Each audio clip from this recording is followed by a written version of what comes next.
Protect your crypto with the ultimate security solution, a hardware wallet. Say goodbye to sleepless nights worrying about hacks or theft. Secure it with a hardware wallet today. IsoShop, your #1 authorized reseller for Philippines.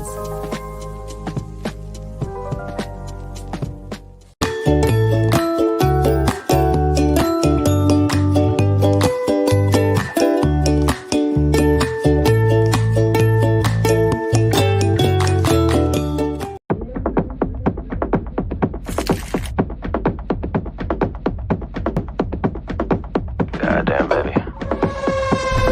I'm telling you. Run that back.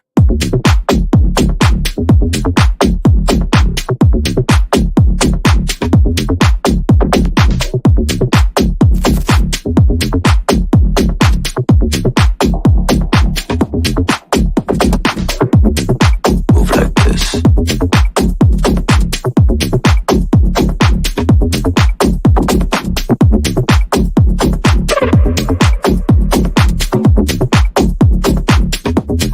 Run that back.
Welcome, everybody, to another episode of Web3 Weekly. I'm Nick, and this is brought to you by Musegan. And today we have a very special show for you today. We're talking to Keith Dawson, founder and CEO of Qualoo Network.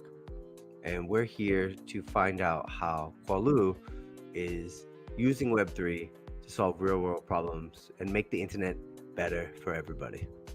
So without further ado, I'd like to introduce Keith to the show. Hello. Hi, Nick. Thanks for that intro. Yeah, Good what's to be happening? here. How are you? I'm great. Just got some water, so I'm ready Nice one. Yeah. to talk for the next however. Let's Yeah, go, good right? to good to catch up and do this podcast. Yeah, I've been looking forward to it. Yeah, likewise.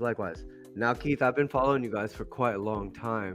But for everybody that's new here, I wanna first allow you to paint a picture of your background and perhaps your OG story, and what led you into Web3. So yeah, take it away, man, and let's just hear a little bit about how you got here. Yeah, it's quite the journey. Thinking that where we are now in 2024, with my journey, into the subject that we're actually building the network to help fix is in the telecommunications industry. So I started as a young boy, 16, straight from school into a technical apprenticeship with British Telecom. And that was wow. a really awesome opportunity. I think at that time, British Telecom hadn't took any apprentices on for a long time.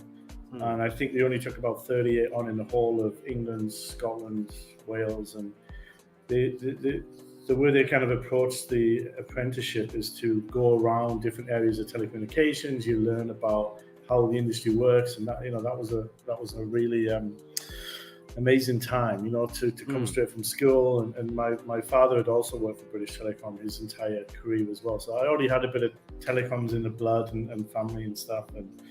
Nice. And yes, I mean, I did 10 years at British Telecom. I did all kinds of work from the ground up, actually installing cables, right? Drop wires to your house, installing broadband, fixing broadband, then going through the ranks, jointing fiber cables and planning network designs. And I think I was quite a young age when I become a network planner, when UK was going through a big broadband rollout, and I was designing a lot of the cables in the countryside in the UK, so big planning jobs, pulling cables over the moors and getting rid of the old systems. And then after about 10 years, an opportunity randomly came up to work internationally as a consultant, and take everything I'd learned over then 10 years at BT on the international scene. So I went to Saudi Arabia, and in Riyadh, Saudi Telecom was just rolling out their higher broadband networks, so they needed support there. And that was kind of the start of the consultancy. And then we got into, it was part of the consultancy gigs that you do. There's a big part of that is you help organizations to improve, right? And it's like, what are they doing wrong? What are the things you can do right? What are the things you can fix? And there was always things that you could fix easily to do with operations and things like that. But there was always a huge problem with bad internet experience, right? And that was what I really kind of landed in on. And then it just kind of fascinated me that, there was such a huge problem. It was so subjective for everybody, because everybody uses the internet differently. If you're playing games, you've got a completely different kind of demand and expectation than somebody who's just using it for email. Right. And this is early days, right? Because you're talking about internet probably before. I mean, like when it first video, right? Like before. Yeah, I mean, when I was an engineer, it was ADSL had just come out. So you go from dial-up to this always-on connection, right? And that was, and those of you that remember the dial-up days, when you used to connect to the internet, you used to hog the phone line. Nobody could make a call, right? And nobody had WhatsApp and phones. And I remember those days where my mom would pick up the phone and it's like, you're on the internet again, right? And but nowadays we take that for granted, right? And for sure, that huge transition between you just dial in when you want to be to we then get ADSL and you're always on. It's always connected, right? You don't have, you always get. So that was a huge transition in the internet story, And then you think about mobile, right? And then the fact that now everyone is connected in their pocket, right? You no longer have to be on your mom's phone. That's it. I mean, there was I was 16 about the time when I was starting British Telecom, and then you go from SMS, that's all you had, right? There was no game, there was no just the first smartphones weren't really out then, and that was that obviously changed when we started to using services like WhatsApp and BB Messenger. Remember the BB pin number and stuff like that. That was the first kind of where that really exploded on the scene. But I mean, this getting to the point where the internet has these experience issues and they're so hard to fix, right? Because some of these issues, when they exist, they're not always on. Like sometimes your internet works, sometimes it doesn't. And if you have really bad internet, it works not very often. But if you have good internet, it works, more often, right? Even really good internet lines can still have periods of bad internet. And that's what I want to get into later, just looking under the hood of the internet, because we're not talking about it. Like you said, you've been there in the early days. So, you've probably Yeah, seen yeah. a massive leap in terms of progress and evolution.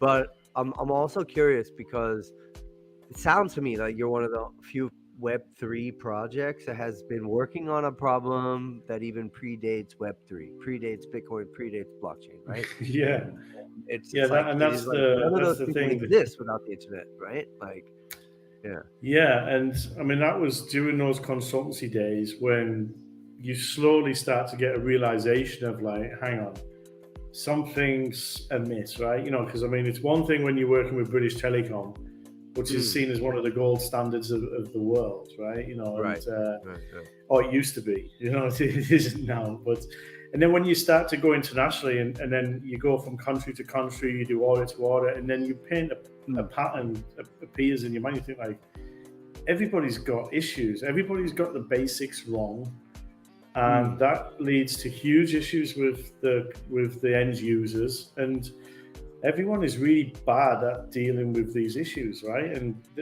these whole inefficiencies that come up, they're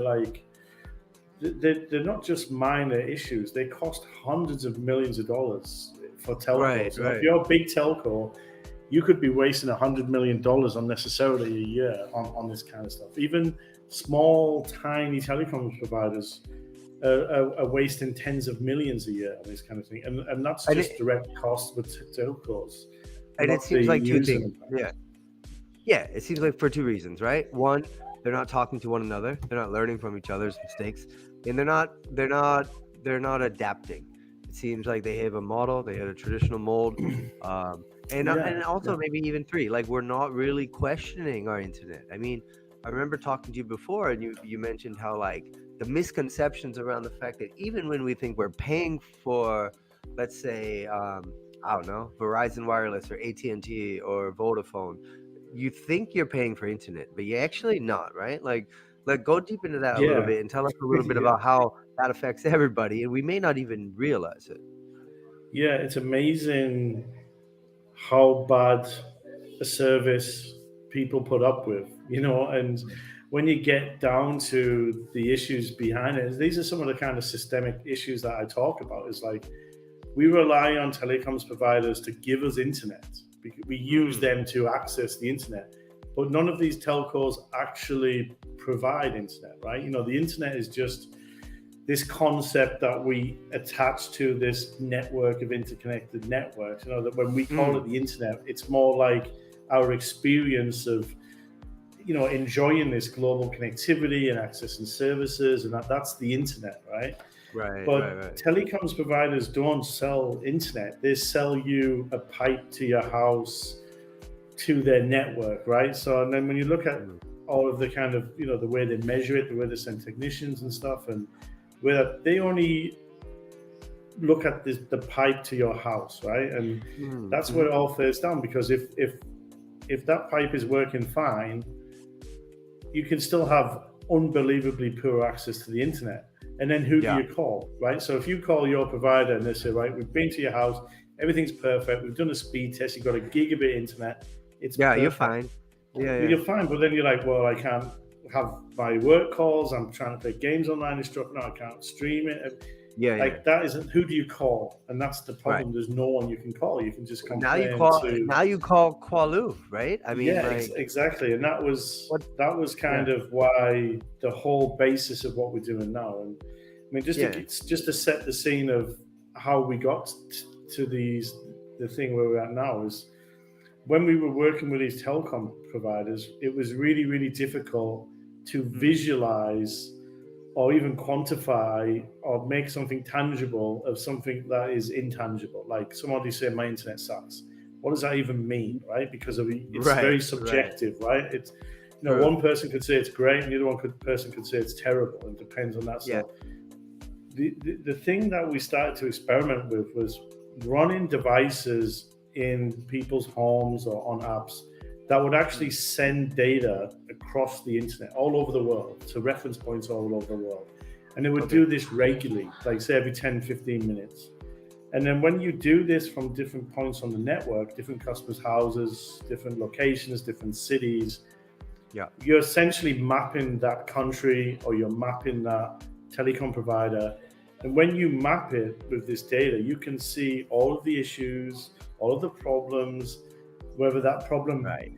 is originating from that person's home or their office, or from the provider, or from other providers in other countries and things like that. And so this this was the only data that we could rely on, Right. and we didn't need any permission from telecoms providers to get this data. It was almost like the mystery shopper kind of thing, right? You can put these Sure. devices in someone's home, it can test the internet, and you can see exactly all of the issues and stuff. And Yeah. but we I would do imagine. that. Yeah. Sorry. Yeah, go I was ahead. just going to say that we would do that within the confines of a project with a telecom provider, and that was the kicker, because if you're working with a telecom provider like British Telecom, and they pay a consultancy company to come in and audit their network and tell them where all the problems are, you cannot go to their competitors and say, hey, they're really bad here, go and sell internet there. Or you can't go to the customers and say, oh, these are terrible, look at this, look at these. Like, you can't do that, right? Because the data and everything is created within that project that's owned by that telco. And that was one of the big things that needed to change. But like, just to double back real quick, one thing that I wanted to say is that you probably couldn't get away with doing that back then because, again, this is pre-Web3, this is pre-DePen, this is pre-decentralization. So the thought of like running a node or a black box, in someone's house at a time where perhaps they didn't really, that wasn't the norm, right? So that would probably be a hard nut to crack, right? It was, like, hey, we'll fix it was an internet, impossible let us sell. put this box in your house, right?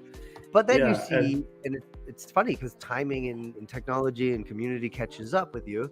And here you are solving a problem for 20 years on the internet and the evolution of the internet, yet you're seeing this new emergence of people connecting more, needing stronger connections, and then relying on it 24/7 so that in a decentralized way that people are now open to, thanks to blockchain, thanks to DePen, people are probably a little bit more open, right? To having a incentivized mechanism in their house that not only monitors the internet, keeps it healthy. Right. Yeah. It's a shift that this stuff didn't exist. These kind of concepts, right? So we were playing with devices that you would now know as DePen, but we were very much just perfecting the methodology, experimenting, doing research, finding out what worked in a real world scenario, and we got really, really good at that. And we knew that this methodology that we perfected was so efficient and effective that we could identify in minutes or an hour or two what some of these telcos or governments or countries have been trying to solve for years, right? So that's a magic.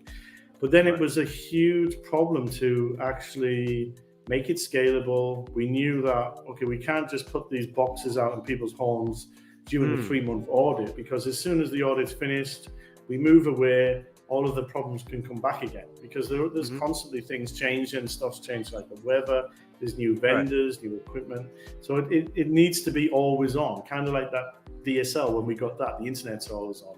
You need this insights all of the time. And when we were planning, or when I was kind of thinking of the big vision of what we need to do, I thought, okay, we need these boxes in every country of the world.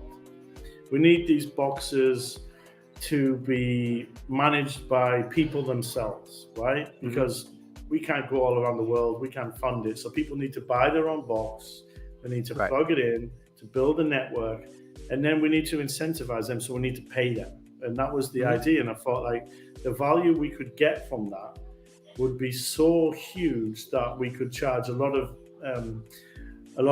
multiple providers and countries at the same time, rather than working with one, because the effort will be massively reduced and the network will be growing. And then we can do that same value at scale. And that was the very early idea of what it was. And when I first wrote the white paper for that, this was 2017, when Ethereum had just come out, and I wrote the QXT white paper, where we would have people contribute to the network with servers, with devices, and we will pay them in QXT, but the technology wasn't ready. It would be too expensive. The network effect wasn't there. There's no Web3. There's no kind of marketing. So when you see all of these pieces fall into place like they are now, and with the deepen narrative, people understand now. You just say deepen, like, okay, I can run a box, I can plug it in, and I'll get paid. Exactly. They don't even need to know what it's doing a lot of the time. It's just a way to do that. So for us, that unlocks this huge challenge that we had, whereas we were the opposite to many deepening projects because we had a real world problem we were trying to solve around the world for everyone. And the only model that fit is the deepening model, right? And which now everyone knows, and that's how we got here. Now we're throwing a lot of terminology around, right? Like, and I want to take a minute to thank everyone who's listening, because we got a couple great questions from Grace in the audience. Grace is talking about and asking if we can explain what Web3 is, how it's different from the internet that we used to be, and what you've just walked us through, right, is like your journey from like almost like a Web 1, Web 2, and now entering into Web3, which is commonly known as like the decentralized web, right? The web that empowers people to make their own choices, right? So maybe for Grace, can you kind of shed some light a little bit about how you believe Web3 is different from the Web3 the other previous iterations of the web that you're used to, right? Yeah, so I mean, Web 2, as we know it, is more like a more simple website, server, users, client, accessing things on the internet. And we know that as the internet, whereas Web 3 is actually more a blend of different technologies. So when we're talking about things like blockchain, artificial intelligence, tokenization, AI, all of this is all known as Web3, right? Because you're using all of these different technologies over the internet, providing services over the top, and many of these services are run in a kind of decentralized way, and this is what we know as Web3. So it's getting to be more democratized. More people can contribute resources and things, but it's really just the blending of this technology. And like when you look at how we're using Web3, so even though we've got these kind of Web 2 traditional business verticals, like taking these insights that we get and selling them into governments, into telecom providers, or creating like business growth tools for people who want to offer connectivity. We actually use Web3 and artificial intelligence and deepen and blockchain and tokenization for the incentivization layer to really build a global network, to spin it up. You probably know of things like crowdfunding and different. So like the tokenization model is a little bit like crowdfunding. And when we talk about deepen, it stands for decentralized physical infrastructure network. And it's very similar to crowdsourced data, so whereas crowdsourced data, people know that it's people all over the world can contribute data from apps or services. Whereas with crowdsourced infrastructure, which is what deepening is people can actually buy their own box or buy from a provider and actually contribute to the network. So that might be you're adding a Wi-Fi gateway, you're adding a mobile network, and you're actually building a mini telecom environment that you own, and you earn rewards for that. So when you think about how transformational this is you're actually spinning up possibilities to build things and fund things that would be impossible before. And when you look at the Qualoo use cases, even though I had this idea before and I was forming it, and I thought I want to put boxes all over the world, I want to build my own network so I can track and monitor every ISP around the world. How are you going to pay for that? How am I going to go around every country? How am I going to negotiate deals? How am I going to get access? It's impossible. But when you actually bring in something like Deepin, and people all over the world excited about your narrative, improving internet, can actually spin up a Raspberry Pi and install our software, buy a node from us, or download our app, that forms the network all around the world, and that really gives us access. So that vision I had before is made possible with Deepin, and the value coming back to them in this shared economy is as we sell insights, services, network use to different stakeholders, that money can come into Qualoo and then go back out to all of the people that run nodes in token rewards. And so you essentially get paid for running that, and we don't pay anything to build the network. And for helping strengthen the network. Yeah, absolutely. And for me, I'd sum it up like this, Grace. Like Web 1 was like read only, right? So you could go to pets.com, cats.com, whatever, certain websites that were there at the beginning. You could read about it. Web 2 kind of came around during the social media boom, and that would be like read and write. So that was more or less like when you're able to send your messages. So that's kind of like a little bit more participatory.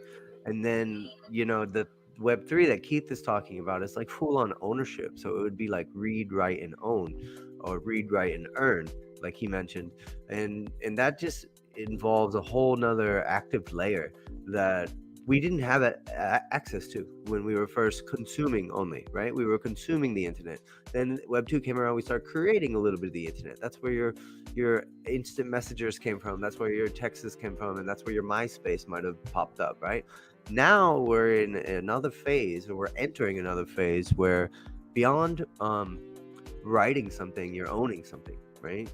You're owning a piece of the internet, or you're owning a stake in a network that Keith talks about, right? Where you have a like win-win situation and a responsibility to help each other out, which gives you way more power than you've ever had before over your internet. You're no longer like a passive bystander, but you're an active participant, right?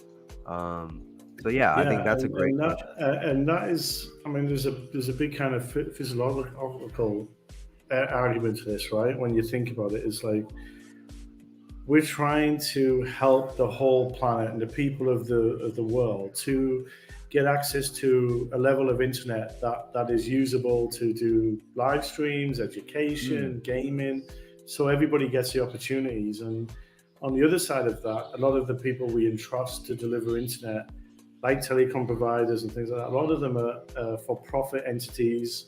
They spend way too much in solving faults that they never get to, that they don't have enough spare after they pay all the shareholders to reinvest in the network. And and the other side of that is, and why the decentralized kind of deepen things so powerful, and why, we say somebody who runs a Qualoo node is essentially a guardian of the internet, right? They're stepping up to democratize this network that can help everybody get better access to internet. And that means that it can't be shut down. It can't be censored, right?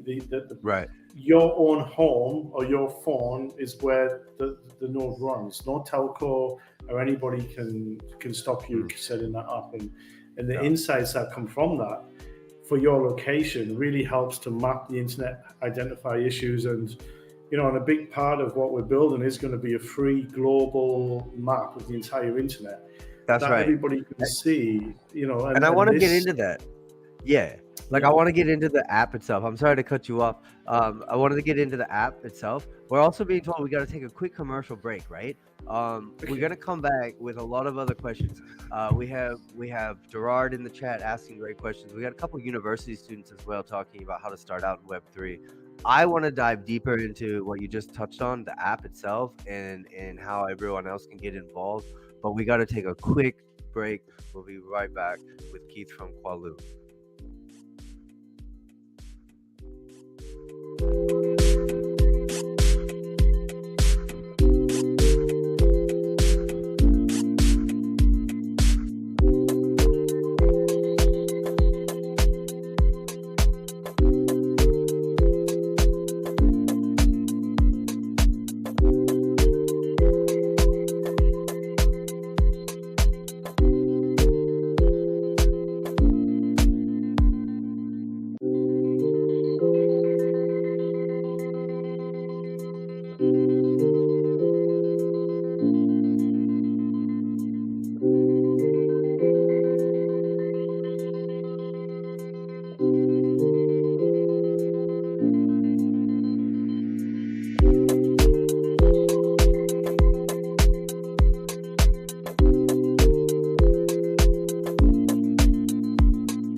And we're back. And thanks for that. Sorry for that pause, Keith. I got really engrossed in the conversation. But we were getting lots of great questions here. And I just want to make a shout out to Muzegan and everybody who's tuning in live right now and everyone who's asking great questions in the chat. I wanna pay homage to them real quick because I think some of the questions that they're asking will lead perfectly into what you're solving and what you're doing with your mobile app in the fixed nodes, right?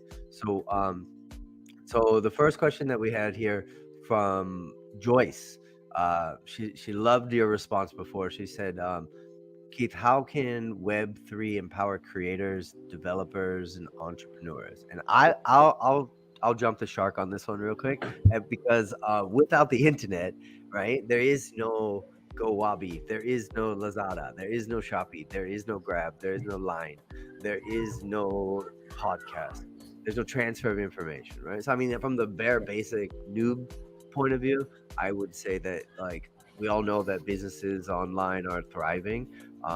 Without great connectivity, you're not empowering anybody. But take it away, man. I'm curious to hear what your thoughts are on this one. Yeah, I mean, there's just so much opportunity out of there, and there's not just I mean, we have a lot of the gig economy now where people can freelance, can learn new skills online, and there's even Web3 platforms that are coming out to really help new content creators, new skills and things like that to find work and things like that. But I mean, the other thing is it's never been as easy as it is now to build things online. So if somebody does have a really unique idea, I mean, we've got AI tools now to help you with acceleration things, and you can actually put together pitch decks for your ideas, meet investors and stuff like that. And there's plenty of projects out there that you can work on. I mean, we've seen a lot of people come in as interns on projects, and especially early stage projects. There's lots of opportunities for interns and to get involved and really learn from a lot of experienced people as well in crypto, in Web3.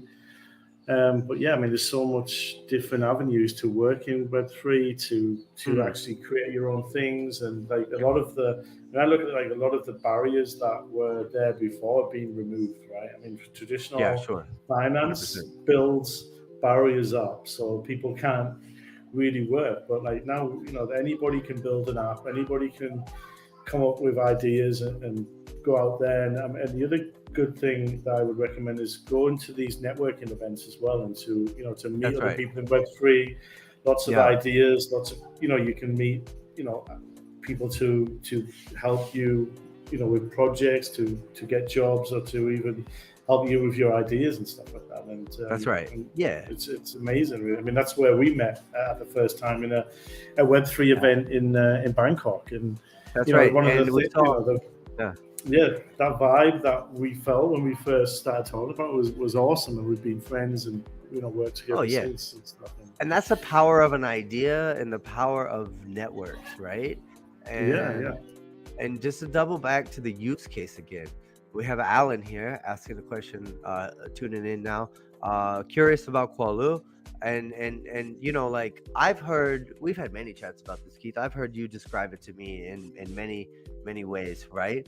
But when you're trying to sum up the project in like one or two sentences, what do you usually say to people new to Web3 or even at a networking event like we were at, right? For me, I would say like we're like, when I hear like where we're going in terms of the internet, I see like a big map, right? And I often think about like the fact that like, here's where I need to go, or this is the site that I need to access. And I take it for granted that my Google Maps is just going to get me there, right? What I think you guys are doing is mapping a globe of that connectivity, of those roads on the map, and actually rerouting people into the most efficient way to get to. So for me, I always think of Qualoo as like the Google Maps of the internet, but I'm curious to hear how you would sum it up for someone new to Web3, trying to figure out just exactly what Qualoo does. Yeah, so I mean, we use that analogy in a recent pitch presentation we did is like, do you remember how difficult it was to navigate around the city without a map or using a map? And now we just have, a voice on Google Maps or Waze telling you turn left, turn right, you know exactly where to go, and you're there in no time. Right. But the way we navigate the internet, the way we get connected, and all these decisions we make are out there is no map, right? And that's basically what Qualoo is building, right? We're mapping the entire internet, so we can take these insights and guide people, whether it's like, okay, you're in this area, you want the best internet, go to this coffee shop, or you're booking a hotel online, what do you do? But it's the same for the providers. They have no real way of properly understanding the end user experience and the impact that it's having on their lives as well. So by mapping the entire internet in real time, we can actually take these insights and give them both to regular internet users who just want to get best connected, choose the best SIM card, choose the best package. But then when we see any problem with your line or your service or in your area, we can take that insight and tell it straight to the telco and say, your problem's here, right? And you do that instantly without sending technicians, without even needing you to report the problem. And to make this possible, this is why we use different elements of Web3. So things like we've been doing this for 15 years. We've stabilized entire countries. We've worked with providers and everything. And a lot of the stuff that we would do manually, like through getting data, doing reporting and stuff like that, that's all been replaced with artificial intelligence, AI, machine learning. So taking all of the things we've learned over the last 15 years, building algorithms and data set rules to really help identify issues. And then that makes the same level as a consultant, but scalable for everybody. And it's going to be almost like having a consultant in your pocket. Imagine having your own expert telecom consultant in your pocket all the time, but you don't need to pay him $2,000 a day, right? Yeah. That's what it's going to be. 100%. And the other side of that is like with accountability and transparency, we really needed to use the blockchain to really keep a record of the information we test. Yeah. If you're talking about service level agreements, regulations, potentially fines and stuff like that, having the evidence to back it up is very important. And what better way to put it on an immutable blockchain? And the other really powerful thing that blockchain can be used for is actually tracking these microtransactions, who's contributing to the network, who's taking from the network, and tokenizing that. And that's where QXT comes in. So those are a few of the main different Web3 elements that we're incorporating, and that itself provides the foundation for all of the different monetization ways that we can do around the world. That's right. And for everyone out there, QXT is the native token that Qualoo will use to incentivize those who use it. And to learn more about QXT and how you yourself can be a part of the network, how you can contribute to the network and get paid to contribute to the network, go over to qualoo.io. That's QUALOO.io. Learn a little bit more about exactly what they're cooking up. Because this podcast could probably go 2 or 3 more sessions, because it is such a massive concept, right? I mean, you're taking the responsibility to do what all the other telecom companies have never done before, which is like talk to one another, and actually work together to build a better internet together for the globe, not just for like one region. Yeah, exactly. And that's why we say, let's make the internet better together, because each one of us has a responsibility to make the internet better. And that might be just making sure your home Wi-Fi network set up properly, things like that. So it begins at home. If you set up your Wi-Fi right at home, even if your provider gives you the world's best internet, you will think, oh, this it's not good enough, right? And that's the other thing that Qualoo Network is doing. It's taking everything we've learned and addressing that technical skill gap in telcos, in the regular internet users, to just tell them what to do in a really easy way. And then we on the back end, we work directly with governments and multinational organizations like ASEAN and regulators and telcos to really make a difference. And once they can see the problems and there's attention on it. It's going to be a lot more expensive to do nothing. And this is one of the things that we do to and I think to do that. I think that's the same in blockchain in terms of DeFi as well. Like you're almost holding the traditional legacy systems accountable for something, because what you're doing in Qualoo is bringing trust and transparency and accountability to internet infrastructure, right? Whether people are ready for it or not, right? I mean, that's happening. Yeah, and another way you can think about what we're doing is we're actually building a new standard for the global internet, because there isn't an agreed upon standard for the internet as a whole.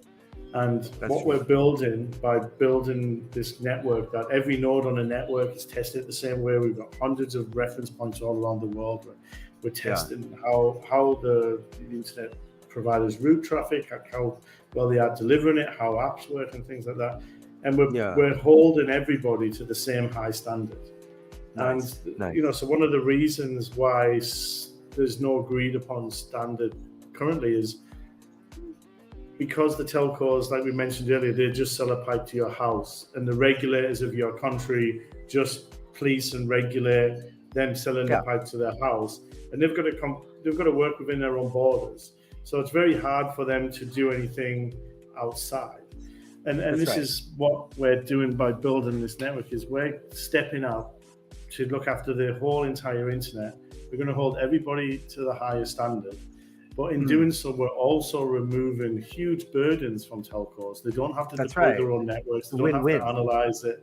It is a win-win. But saying that, there's a huge political issues, and with internet quality, it's a very political topic. It's a very sensitive topic.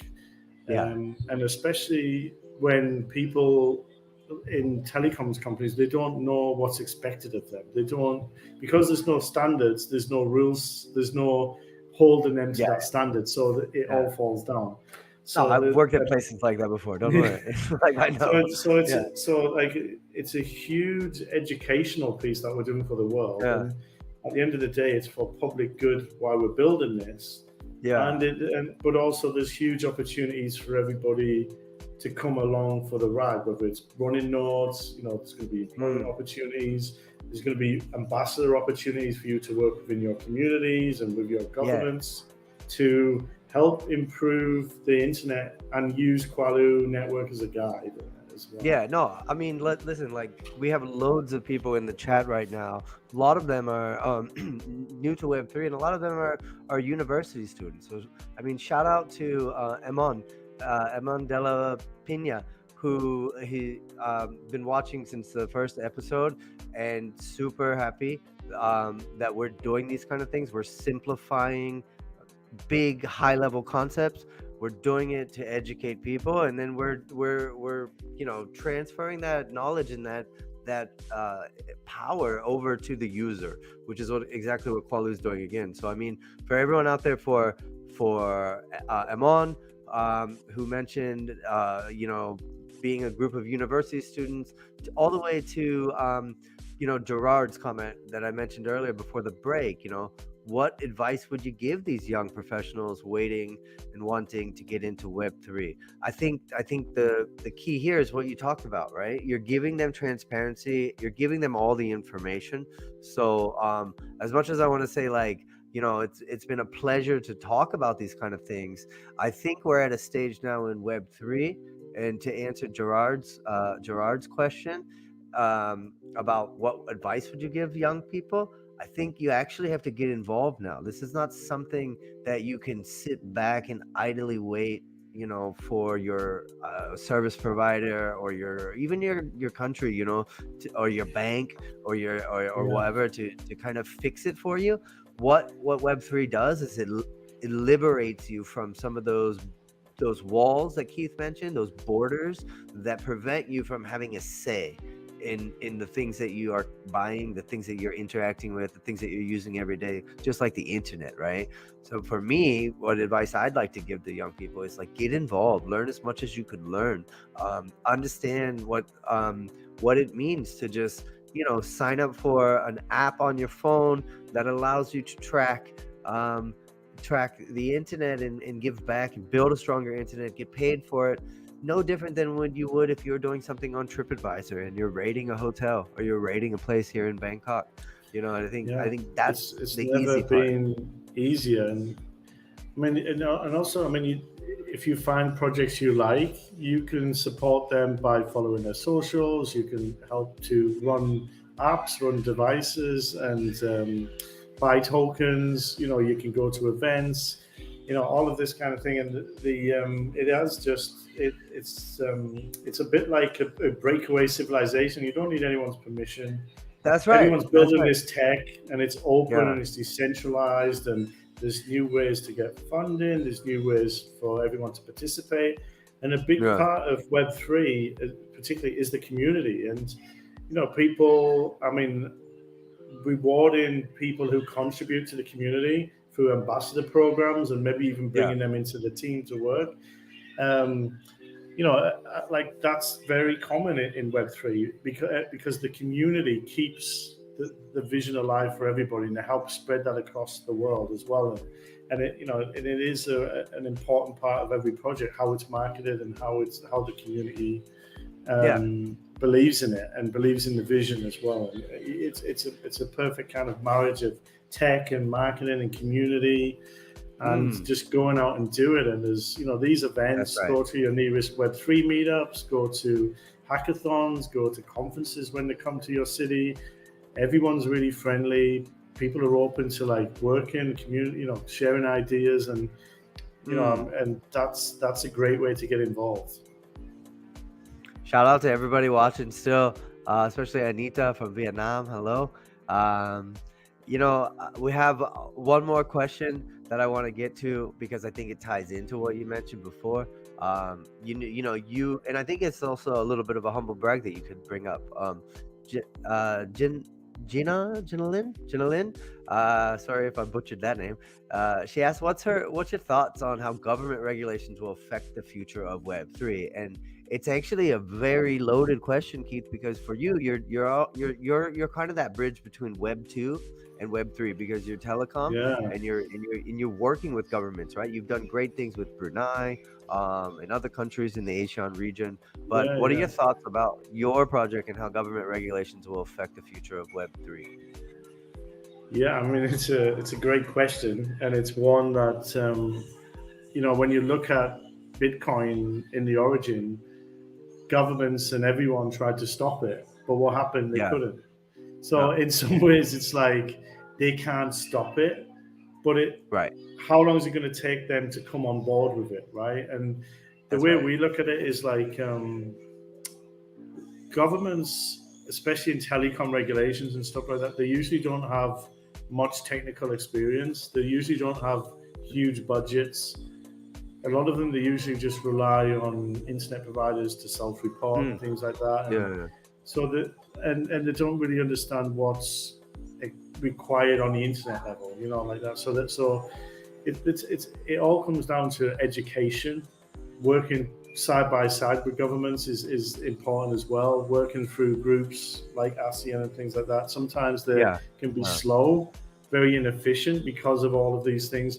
But that is actually what's caused these technology to come into existence, because people want to move fast. They don't want these traditionally slow-moving operators or incumbent operators or governments that don't have a sense of urgency. But when it comes to something as important as the internet and it's your way of life, how are you doing your education? It's urgent, and people can't wait for 10 years for fiber internet to come to the area. They're looking for new solutions. They're looking for new ways to do things, and and governments need to understand that. And we've started to see a lot more kind of lobbying with governments from crypto and trying to get more on side. And like with everything, it's going to be slow. There's going to be some countries that do it quicker, some countries that are slow behind, but eventually it's unstoppable. So they have to come around. Hopefully the regulations will be to support that innovation rather than try to stifle it.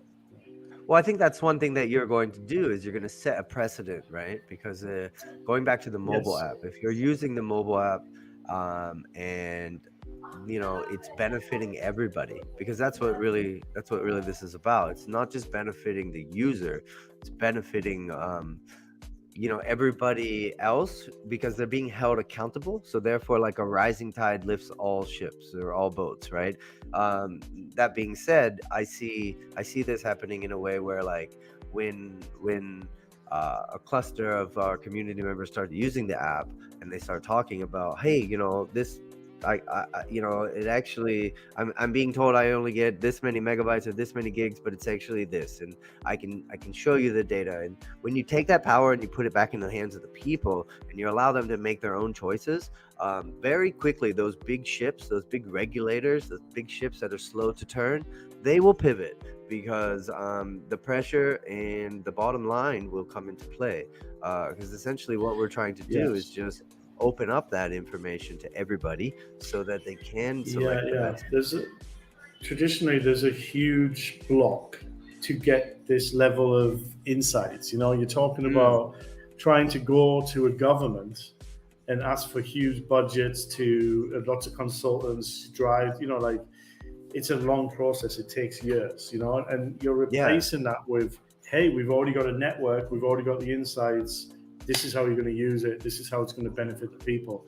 So it's almost like we've flipped the old model on its head, and it's going to, it is going to be quite wild when you look at that.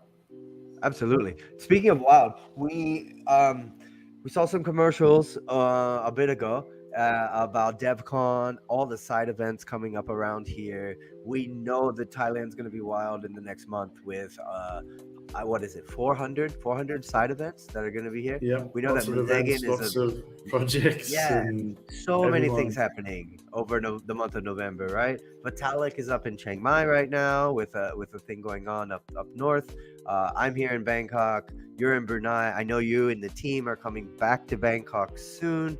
You were just in Singapore. There were hundreds of events in Singapore. There will be hundreds of events. I think, again, 400 events, side events alone in Bangkok over the next 3 weeks or 4 weeks. Muzegan is going to be a massive part of all of that. Will we see you up here? What are your plans? And then perhaps even give us a little bit of a insight about Singapore, because I didn't get a chance to go, and I know that is very similar vibe, similar pulse in terms of meeting people, going to events, meeting investors, meeting partners, and connecting with people that you've known a long time online, but probably maybe for the first time in real life. Talk a little bit about that. That's one of the best things about it, is to actually meet up in real life with investors, partners, advisors, friends, many of which you've even never met in real life, or from all over the world, and different projects. And I mean, for us, Singapore was really special because we've after a number of months of due diligence, back and forth, speaking with different kind of blockchains that are focused on deepin, we decided to build on IoTex. So we got to give a huge shout out to IoTex, who are deepin focused blockchain that have a lot of modular tools that projects can integrate into their platforms to really accelerate and launch much faster. And they came in as investors. They also give Qualoo as a very prestigious place on their deepin Surf program, where they work closely with us. They help with investment, they help with things out with that, but they also put on a huge deepin focused event in Singapore called Real World with IoTex, and that's focused on deepin and how it's used to solve real world problems. And so they give us the opportunity to do speaking slots, myself speaking on panels. We had a booth there where we got to demo our fixed node and our mobile app. We got hundreds of contacts to investors, projects, partnerships. So that is as a catalyst to so many things that are going on right now. We're just following up from that, and we're still following up from that almost a month on, and it sounds it's like wild. the perfect storm. It sounds like the perfect storm, right? Because also in the month of November, you're gonna have the World Telecom Fair as well. Yeah, So and we do it all you're- again in November, and the yes, I mean the Bangkok is a similar kind of vibe to Singapore, where there's hundreds of side events. The whole industry is going to be in town, investors, projects, even just people wanting to get involved in Web3. I think that there's everyone coming together, and it's in the spirit of innovation and getting involved, and it's really epic. And this is coming into a very special time for us as Qualoo. For getting that investment with IoTex, locking down the chain, getting the support.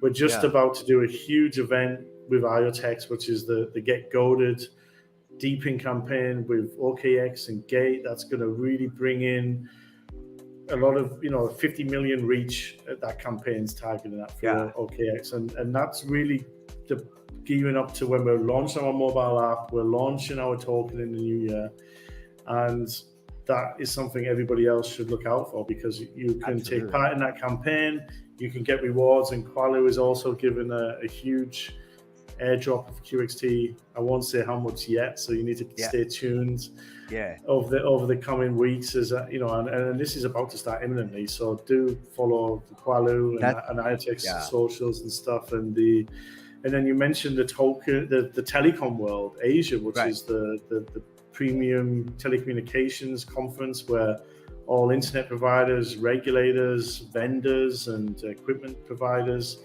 for the telecom industry come together in Bangkok. And we were lucky enough to get a free place and move through their innovations on, where we can really showcase how we're using our technology to improve the global internet. And that's going to get an interesting reception, because a lot of these providers are suddenly going to be put on notice. And I won't mention any names, but I know one provider very well who did a speech at that conference last year about how important customer experience is, and they have one of the worst internets I've ever seen in my life. So it's a lot of this kind of bullshit that some of these organizations put out there, and that's where it falls down. You have one side in the industry where everyone's talking about this, and they're putting out these agendas, and we're going to do this. And then you have the people who are like, well, my government is saying everybody is going to get amazing internet by 2025.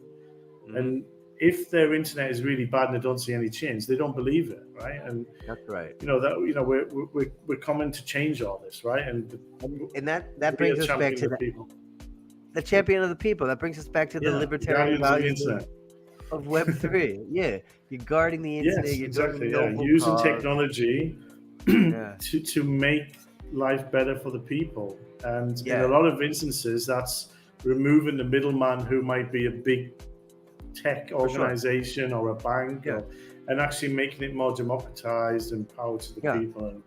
And the internet now is, if you don't have access to the internet, you cannot take part in the opportunities that everyone else has, and those opportunities need to be available for everybody. That's right, and that's what you're doing. And with the power of the people behind you, surely this change will go unnoticed, right? And everybody else who is still trying to talk about customer regulations from a traditional system will be on notice. Keith, where could our listeners get involved? Where can they find your socials? You have a Telegram, Discord. Let us know a little bit more about like how everybody out here listening now with these great questions could learn more and do more to be a part of the network. I mean, like everybody come and join our Telegram and Discord. Ask whatever questions you want. We also share lots of information there. So if you go to our website, qualoo.io, it's got all of the social links in there. We're very active on Twitter and X, and we do Twitter Spaces each week, where we get to hang out, chat, and people can come and ask questions there as well. But Telegram and Discord, definitely the places to come learn more, ask questions, meet the team and ask any questions and see how you can get involved. And run a node and even be an ambassador for your country and try to get involved with on the local side. I love it because you're a founder and you're one of the most active founder that I know, that gets into the trenches, that does the podcast, and I'm super grateful to have you here today. Does the Twitter Spaces.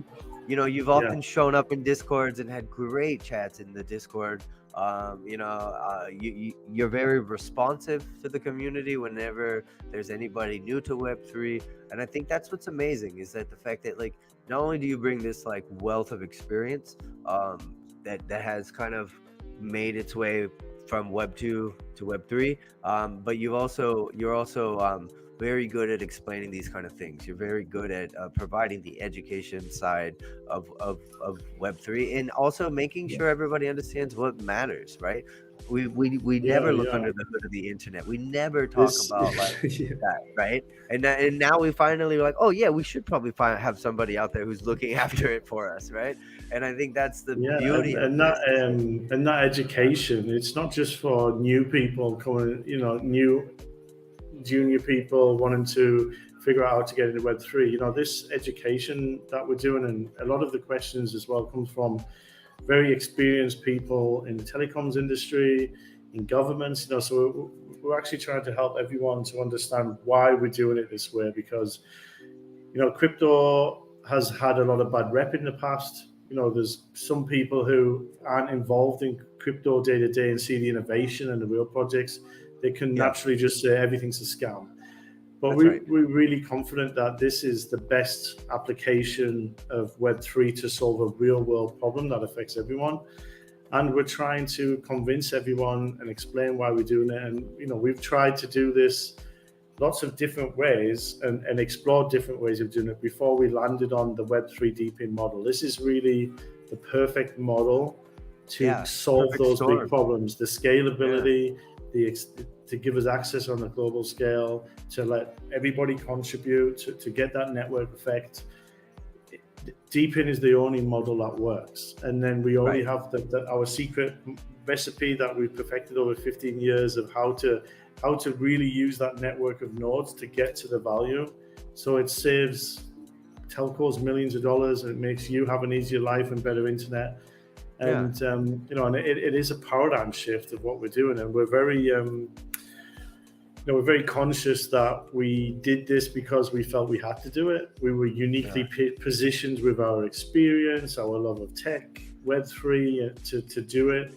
And in the time we live in now, where it's just not acceptable to be offline, everybody needs it. Even if we all know how frustrating it is if you're Netflix, but when you can't get on, you can't make that call, it is infuriating. And it's going to get worse, because if you can't pay for your food, you can't order your coffee, you can't do anything if the internet's off, because that's the future we're going in. We need Qualoo network to make sure it works well for everybody. More than ever, absolutely, more than ever. And I wanna shout out again to Muzegan and everybody in the chat, in the comments. I see you, William. I see you, Sarah. Thank you, Jess. And for everyone else who didn't get their questions up here, we will be in the comments later on Facebook and on YouTube, and I'll personally answer those other questions. They have been great, and we could probably do 2 or 3 more of these. We're just scratching the surface, but massive thanks to Keith. And massive thanks to Muzegan for allowing this to happen. I hope to see you in Bangkok very soon. In the meantime, though, proud to have you as a guardian of the internet, and looking forward to... Make sure you all sign up to the early access form on Qualoo.io to really be one of those first OG guardians of the internet, because you're going to get the opportunity to get in before everybody else. You'll be able to get more rewards, get more airdrops, and really enjoy the most of as we roll out around the world. Yeah, absolutely. So you can actually sign up now for the mobile app. And I think big things are coming in terms of product development around the bend very soon. Maybe as soon as DevCon, when you meet Keith in Bangkok in real life, you'll have a chance to test out the app and have a look at it yourself. It is truly a magnificent feat to be able to now have the power of like internet diagnostics on your phone, so that you could play a role and get paid for playing a role, doing something good, using technology for good to help your internet, help your neighbor's internet, help everyone. And I just think you're right. It is something that we need to highlight more in Web3, because with all the misconceptions of Web3, we tend to forget that there are amazing projects out there solving real world problems and using the internet for good. And it's as simple as having it on your phone. So do go to the website, download, sign up to download the app, and then you'll be able to get more involved. If you have questions, reach out to Keith. Keith, you're on Twitter, yeah? So you want to tell us how to find you on Twitter? Yeah, my Twitter is Keith_Qualoo. So you can find me there. And also I'm on LinkedIn. You can search Keith Dawson Qualoo, and you'll see me there as well. And we can, the links are on there. I appreciate the time, man. It's been a pleasure. We could talk about this all night. I'm obviously super passionate, super bullish about what you guys are doing. But the conversation doesn't end just here. Guys, jump into the Discord, jump into the Telegram, reach out to me. Stay tuned for Web3 Weekly newsletter, because I'm going to be writing a little piece about what we chatted about tonight. And like I said, Keith is one of those founders that's super active and super responsive. So if you got any questions, just reach out, because that's how we met. And it's been an amazing journey to be a part of. And I'm just super happy that I know you guys, rooting for you guys, and I can't wait to see what happens next. So I'm gonna end it there. The questions are still coming in. I really appreciate it. We'll get to them offline. But yeah, thanks Keith, thanks Muzegan, and let's do this again soon. Yeah. Thanks everyone. Thanks Nick. Awesome as always. See you next week. Yeah, see you soon, man. Cheers. See you. Bye. Bye.